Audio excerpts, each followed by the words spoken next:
पयोव्रत के दूसरे वर्ष कार्तिक सुदी द्वादशी को श्री मोहन मिश्र के घर पुत्र का जन्म हुआ। श्री कश्यप जी ने श्रीमद् भागवत में पयोव्रत को व्रतम केशव तोषणम कहा है। पयोव्रत से ही संतुष्ट होकर स्वयं केशव भगवान श्री भागवती देवी की कोख से प्रादुर्भूत हुए हैं। अतः बालक का नाम केशव ही रखा गया। बालक केशव अपनी अलौकिक बाल लीलाओं से माता पिता को आनंदित करने लगा। एक दिन श्री मिश्र जी ने भगवान का भोग लगाकर ध्यान करते हुए कहा, वासुदेव प्रसादान्नम सर्वे गृह्णन्तु वैष्णवः, अर्थात हे वैष्णवों भगवत प्रसाद ग्रहण कीजिए। आँख खुली तो देखा कि बालक केशव प्रसाद रस का स्वाद ले रहा है। बालक के यथा समय यथाविधि अन्नप्राशन, मुंडन, पवित्र आदि संस्कार से आनंद संपन्न हुए। श्री केशव ने अपने विद्वान पिता से ही समस्त वेद शास्त्र, पुराणे, इतिहास आदि का अध्ययन किया। तत्पश्चात साधन साधे 17 पुराण फलरूपी श्री भागवत विचार कर श्री केशव जी ने अपनी अनिच्छा प्रकट की। पिता श्री मोहन मिश्र जी बालक के संसार से वैराग्य एवं श्री प्रभु चरणों में अनुराग से हृदय में से तो परम संतुष्ट थे। फिर भी पुत्र की दृढ़ता परीक्षा के लिए उन्होंने कहा, बेटा केशव, तीनों ऋणों से मुक्त हुए बिना बचपन में ही वैराग्य उचित नहीं है। तब श्री केशव जी ने कौमार आचरेत प्राज्ञा धर्मान भागवतानिह, अर्थात कुमारावस्था से वैष्णव धर्मों का आचरण करना चाहिए, इस प्रहलाद वाक्य का और देवर्षि भूताप्त निर्णाम पितृणाम न किंकरो नायम ऋणी चराजन सर्वात्मना यह शरण्यम गतो मुकुंदम परिहृत्य कर्तम, अर्थात भगवान के शरण में जाने वाला किसी का भी ऋणी नहीं रह जाता है। श्री भागवत जी में आए नव योगीश्वरों में से श्री करभाजन जी के इस वाक्य का प्रमाण देकर पिता को निरुत्तर कर दिया। अवचल प्रेम देखकर पिता माता ने पुत्र को आज्ञा के साथ भगवत प्राप्ति का आशीर्वाद प्रदान किया। ये पिता माता को प्रणाम कर श्री वृंदावन के लिए चल पड़े। मार्ग में ये विचार कर रहे थे कि मुझ साधनहीन को भगवान कैसे मिलेंगे। इतने में ही एक यात्री ने दूसरे को पुकारकर कहा कि तुम शीघ्र जाओ, तुम्हें तुम्हारा मित्र बुला रहा है।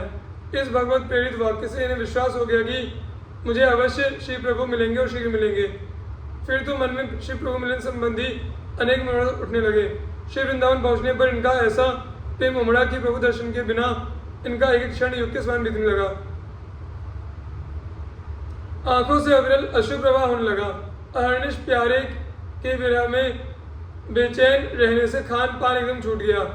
शरीर अस्थि पंजर मात्र शेष रह गया। दर्शन की लालसा से प्राण देह में अटक रहे थे। क्षण क्षण मूर्छा आने लगी। उधर भक्त का विरह भगवान को भी ऐसे होने लगा। तब श्री प्रभु की प्रेरणा से गहवर निवासी श्री ज्ञान देव जी ने आकर इन्हें मूर्छा से असजित किया और मंत्र दीक्षा देकर श्री निकुंज बिहारी प्रिया प्रियतम का दर्शन कराया। फिर सांप्रदायिक रहस्य एवं परंपरा बताकर श्री गोवर्धन की तलहटी में निवास करके भजन करने की आज्ञा दी और आशीर्वाद दिया कि श्री हरिदेव जी तुम पर प्रसन्न होकर प्रकट होंगे, जिससे जीवों का कल्याण होगा तथा श्री हरिदेव जी के साथ तुम्हारे भी सुयश का विस्तार होगा। श्री गुरुदेव जी की आगे श्रद्धार्य कर श्री केशवाचार्य जी ने श्री गोवर्धन जी का आश्रय लिया।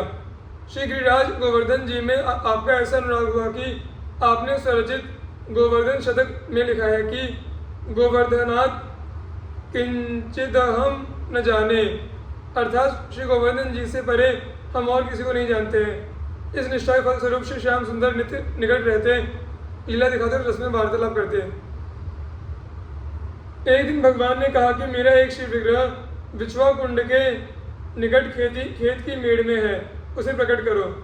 इन्होंने हाथ जोड़कर कहा, प्रभु उस विग्रह के साथ श्री जी नहीं है, मेरी युगल उपासना है तथा मैं निष्किंचन हूँ।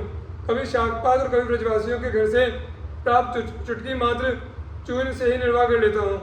अतः आप ऐसा कीजिए जिसमें मेरे हृदय का भाव भी सुरक्षित रहे और आपकी सेवा में अपराध न हो।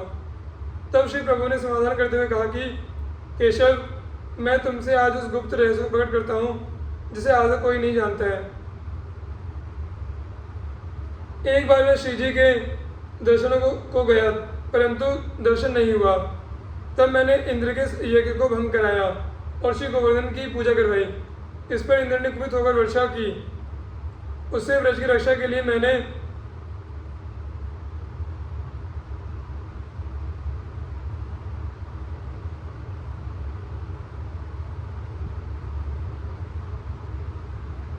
श्री गोवर्धन को धारण किया। उस समय समस्त ब्रजवासियों के सहित श्री जी भी वहां आ गई। इसी विग्रह से 7 दिन तक मैं श्री जी का दर्शन करता रहा तथा उनके कृपा कटाक्ष बल से श्री गोवर्धन को उठाए रहा। अतः मेरे इस श्री हरिदेव श्री विग्रह को श्री जी से रहित न मानकर श्री जी के प्रेम से ओतप्रोत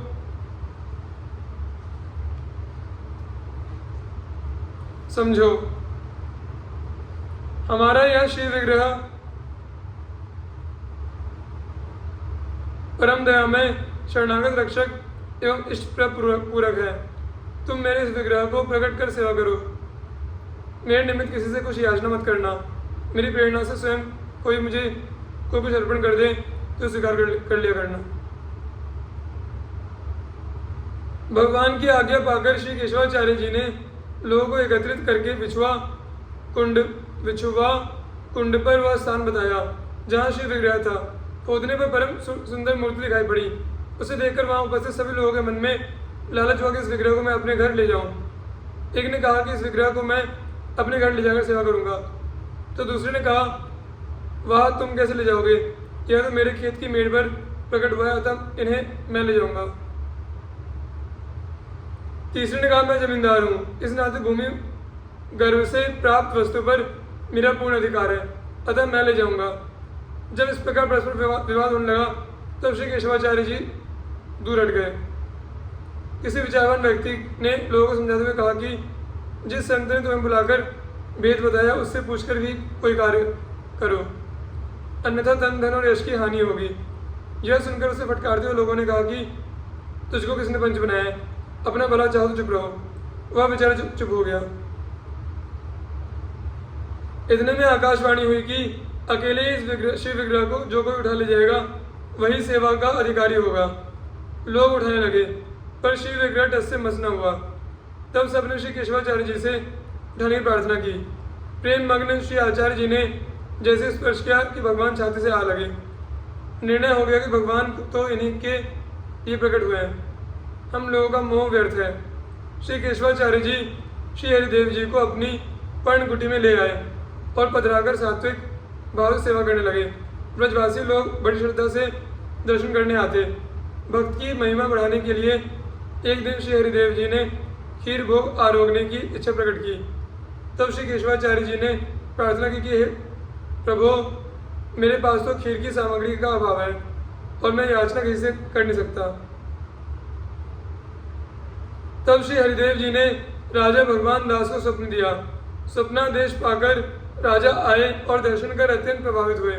फिर तो उन्होंने श्री हरिदेव जी का विशाल मंदिर बनवाया और सेवा के निमित्त कई गांव अर्पण कर दिए। अब दिन प्रतिदिन श्री हरिदेव जी और श्री केशवाचार्य जी का श्रेष्ठ बढ़ने लगा। अनेकों लोग आकर आपके शिष्य हो गए। एक दिन श्री हरिदेव जी ने श्री केशवाचार्य जी से कहा कि मैं तुम्हें एक आज्ञा प्रदान करता हूँ, उसे तुम बिना उत्तर दिए स्वीकार कर लेना। देखो, एक ब्राह्मण ने श्री जगन्नाथ रूप से मेरी सेवा करके संतान की कामना की और प्रथम संतान मुझे ही अर्पण करने की प्रतिज्ञा की। मेरी आज्ञा से प्रथम उसकी कन्या हुई, उसे वो मुझे ही अर्पण कर रहा है।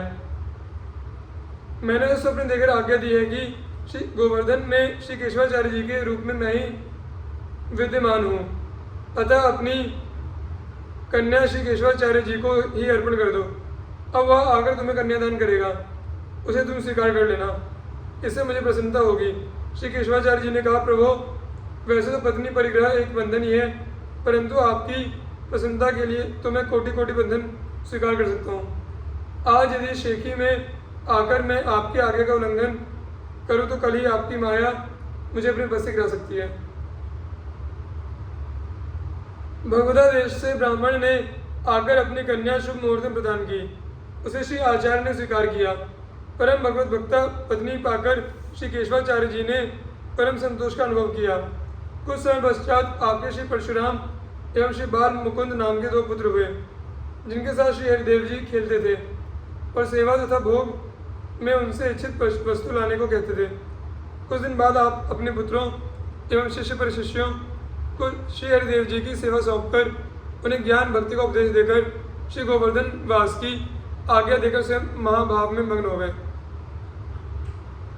कभी कभी श्री राधा राधा रटते हुए मूर्छित हो जाते, कभी श्रीमद् भागवत के श्लोकों को गाकर होते, कभी विरह के पदों का स्वयं उद्गार होता और शरीर स्तब्ध हो जाता। कभी राधा कुंड, कभी नारद कुंड, कभी उद्धव कुंड, कभी गोविंद कुंड, कभी पूछरी आदि 7 कोस के स्थलों में विचरते रहते, मूक बधिर एवं उन्मत्त की तरह दिखते। ब्रज रज में लौट लौट कर परमानंद का अनुभव करते, मान अपमान में समान रहते हुए निरंतर श्री हरि चिंतन में तल्लीन रहते। इस प्रकार आपने अपनी पवित्र चर्या से अनेक जीवों का उद्धार किया एवं भक्ति का पथ प्रशस्त किया।